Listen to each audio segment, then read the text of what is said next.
Hey guys, सिनेपीडिया में आपका स्वागत है। आज हम 17 अगेन नाम की मूवी को एक्सप्लेन करेंगे, जो कि 2009 में रिलीज़ हुई थी। मूवी के ओपनिंग सीन में हमें हेडन हाई स्कूल दिखाया जाता है, जहां साल 1989 में माइक ओडनेल बास्केटबॉल प्रैक्टिस कर रहा होता है। उसका बेस्ट फ्रेंड नेट गोल्ड भी दिखाया जाता है, जो वीडियो गेम से ऑब्सेस्ड होता है। पूरी टीम की पिक्चर क्लिक होती है। शाम को चीयर लीडर्स डांस कर रही होती है और माइक भी उनके साथ डांस करता है। पूरा कॉलेज चीयर कर रहा होता है।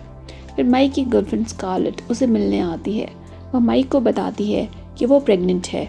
माइक गेम पर कंसंट्रेट नहीं कर पाता। वह गेम बीच में ही छोड़कर स्कारलेट के पीछे चला जाता है और होने वाले बच्चे को एक्सेप्ट करता है। फिर सीन शिफ्ट होकर 20 साल के बाद का दिखाया जाता है, जहाँ माइक 37 साल का हो चुका है। वह अपने दोस्त नेट के घर पर होता है और दोनों की बातचीत से ये पता चलता है कि स्कारलेट ने उसे तलाक की अर्जी दे दी है। माइक की नौकरी भी चली गई है। उसकी 17 साल की बेटी मैगी और 16 साल का बेटा एलेक्स है, जो कि उसे पसंद नहीं करते। वह हाई स्कूल जाता है और पुराने दिन याद करता है। वहाँ उसे एक जैनेटर मिलता है, जो उसे बताता है कि वो माइक को जानता है। माइक कन्फेस करता है कि उसने अपने करियर की जगह फैमिली को चुना और शायद इसी वजह से उसकी लाइफ में कुछ सही नहीं हो रहा है। जैनेटर उससे पूछता है कि क्या माइक अपनी भूल को सुधारना चाहता है, तो वो हामी भरता है। घर में माइक और स्कारलेट का झगड़ा होता है। शाम को माइक को वो जैनेटर भारी बारिश में पुल पर खड़ा दिखता है। माइक को लगता है कि शायद वो जैनेटर सुसाइड करने वाला है, तो वो उसे बचाने के लिए जाता है, पर गलती से खुद ही पानी में गिर जाता है। कीचड़ से लथपथ होकर सुबह वह नेट के घर पर पहुंचता है। यहाँ हम एज व्यूअर्स और माइक दोनों ही हैरान हो जाते हैं, क्योंकि वह 17 साल का दिख रहा होता है। माइक जोर से चिल्ला देता है, जिससे नेट की नींद खुल जाती है। नेट उसे चोर समझकर अटैक कर देता है। दोनों में लड़ाई होती है। नेट अपनी और माइक की स्कूल फोटोग्राफ देखकर उसे पहचानता है। नेट उसे बताता है कि यह स्पिरिट गाइड ट्रांसफॉर्मेशन मैजिक है। माइक जैनेटर को ढूंढने के लिए स्कूल जाता है और बास्केटबॉल कोर्ट पर पहुंच जाता है। माइक नेट को बताता है कि स्पिरिट गाइड शायद ये चाहता है कि माइक ने जो गलतियां की हैं वो उसे अब सुधारे। नेट माइक को अपना बेटा मार्क बनाकर हाई स्कूल में ले जाता है। वह प्रिंसिपल जेन मास्टरसन के ऑफिस में जाते हैं और नेट पहली नज़र में ही जेन को देखकर उसे प्यार करने लगता है।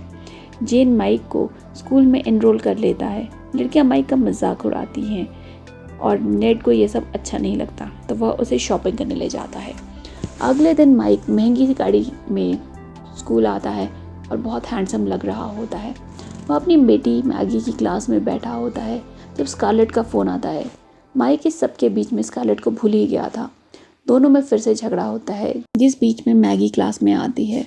माइक ऑकवर्ड सा फील करता है, क्योंकि मैगी उसे नहीं पहचानती। कोच उसे बास्केटबॉल टीम ज्वाइन करने का ऑफ़र करता है और माइक भी खुशी खुशी यह ऑफ़र ले लेता है। उसे लगता है कि चलो ज़िंदगी में कुछ तो अच्छा हुआ। टॉयलेट में माइक एलेक्स को डक्ट टेप से बंधा हुआ देखता है। माइक उसे बताता है कि वह नेट का बेटा है। एलेक्स उससे बोलता है कि बास्केटबॉल टीम वालों ने उसका ये हाल किया है। दोनों दोस्त बन जाते हैं और साथ में कैफेटेरिया में जाते हैं। उस समय स्टैन भी कैफेटेरिया में आता है। उसी ने एलेक्स को बाथरूम में बंदी बनाया था। एलेक्स बताता है कि वो मैगी का बॉयफ्रेंड है। स्टैन फिर से एलेक्स को तंग करने आता है, तो माइक उसे डांट देता है। सब लोग यह देखने लगते हैं। माइक स्टैन की बहुत बेइज्जती करता है और सारे स्टूडेंट्स खूब एंजॉय करते हैं। माइक नेट को बताता है कि उसकी ट्रांसफॉर्मेशन का पर्पस एलेक्स और मैगी की हेल्प करना है, ना कि बास्केटबॉल में करियर बनाना। वह एलेक्स के घर जाता है और दोनों बास्केटबॉल खेलते हैं। एलेक्स अच्छा प्लेयर होता है और माइक उसे टीम में सिलेक्ट करवाने का डिसाइड करता है। उसी समय स्कारलेट भी घर आती है और माइक को देखकर वो कंफ्यूज सी हो जाती है। उसकी फ्रेंड नियोमी उसे बोलती है कि शायद वो अपने रिलेशनशिप को टूटने की वजह से मानसिक रूप से परेशान है, इसलिए उसे हर लड़के में माइक दिख रहा है। क्लास में माइक देखता है कि टीचर स्टूडेंट्स में कॉन्डम्स बांट रहे हैं। वह मना कर देता है और प्यार, रिश्ते और जीवन पर स्पीच देता है। सब लोग कॉन्डम्स वापस रखते हैं, पर स्टैन ढेर सारे अपने पास रख लेता है। स्टैन मैगी को किस करता है और माइक को गुस्सा आ जाता है। दोनों में हाथापाई होती है, पर स्टैन माइक से ज़्यादा ताकतवर होता है, तो वो उसे पीट देता है। जेन दोनों को अपने ऑफिस बुलाती है और समझाती है। माइक स्कारलेट के घर जाकर इसके साथ बॉन्डिंग करता है। वो एलेक्स को गेम के लिए ट्रेन भी करता है। दूसरी ओर नेड जेन को इम्प्रेस करने की कोशिश कर रहा होता है। एलेक्स और माइक दोनों टीम में सिलेक्ट हो जाते हैं। माइक और स्कारलेट डांस करते हैं। एलेक्स बीच में आकर बताता है कि स्कारलेट का फ्रेंड जो उसे डेट पे ले जाने वाला था वो आया है। मैगी भी स्टैन के साथ पार्टी के लिए निकल जाती है। माइक और एलेक्स भी उसी पार्टी में जाते हैं। माइक मैगी को स्टैन से दूर रहने की सलाह देता है, पर वह गुस्से में वहाँ से चली जाती है। अगले दिन बास्केटबॉल मैच होता है। मैच में माइक की मदद से एलेक्स विनिंग पॉइंट ले लेता है और सब खुश होते हैं। नेड जेन को उसके साथ डेट पे जाने के लिए फाइनली कन्विंस कर लेता है। माइक मैगी को अकेले में रोते हुए देखता है। मैगी उसे बताती है कि स्टैन ने उसके साथ ब्रेकअप कर लिया है। स्टैन उसके साथ ज़बरदस्ती फिजिकली इन्वॉल्व होने की कोशिश कर रहा था, जिसके लिए उसने मना कर दिया और इस वजह से उन दोनों के बीच ब्रेकअप हो गया। माइक उसे समझाता है कि मैगी को एक दिन ऐसा लड़का मिलेगा जो स्टैन से बहुत बेहतर होगा।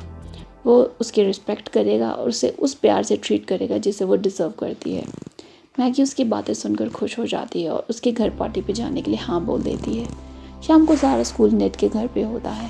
एलेक्स भी वहाँ अपने क्रश से बात करने के लिए आता है। जेन और नेड पहली बार खुलकर बात करते हैं और जेन उसे पसंद करने लगती है। पार्टी में स्टैन मैगी को सॉरी कहने आता है, पर मैगी उसे बोल देती है कि वह अब माइक के साथ है। इस बात में माइक और स्टैन का फिर झगड़ा होता है, जिसमें फिर से स्टैन उसे पीट देता है।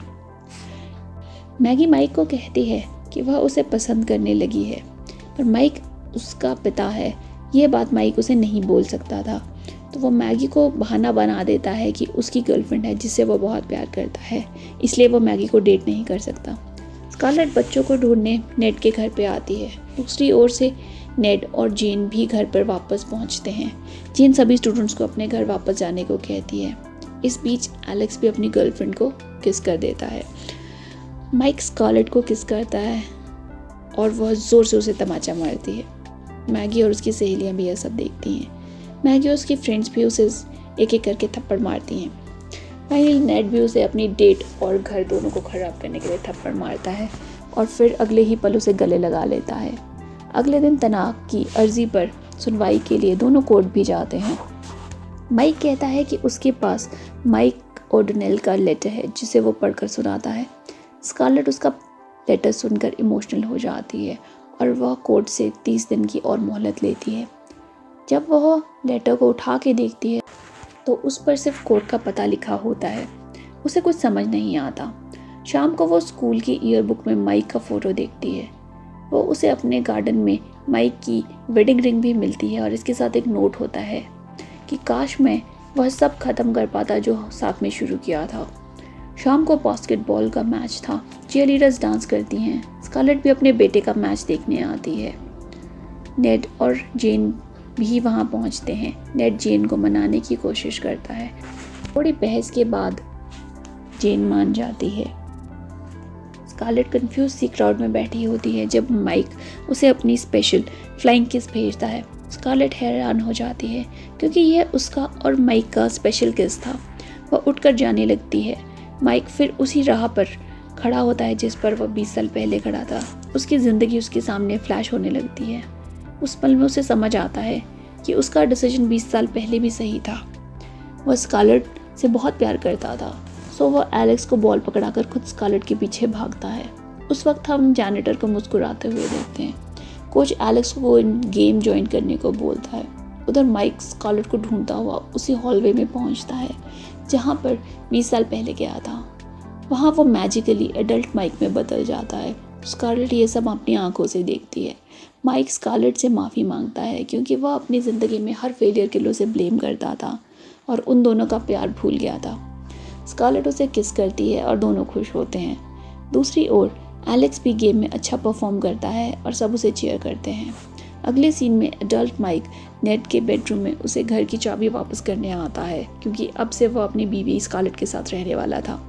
वहाँ उसे जेन नेड के साथ मिलती है। जेन और नेड दोनों ने एक दूसरे को स्वीकार कर लिया था। जेन ने माइक को बास्केटबॉल कोच बना लिया था क्योंकि कोच रिटायर हो गए थे। नेड उसे गोल्डन विसल गिफ्ट करता है और नई ज़िंदगी के लिए बेस्ट विशेस देता है। इस हैप्पी एंडिंग के साथ मूवी ख़त्म हो जाती है। Thank you guys for watching. Goodbye. मिलते हैं अगले वीडियो में।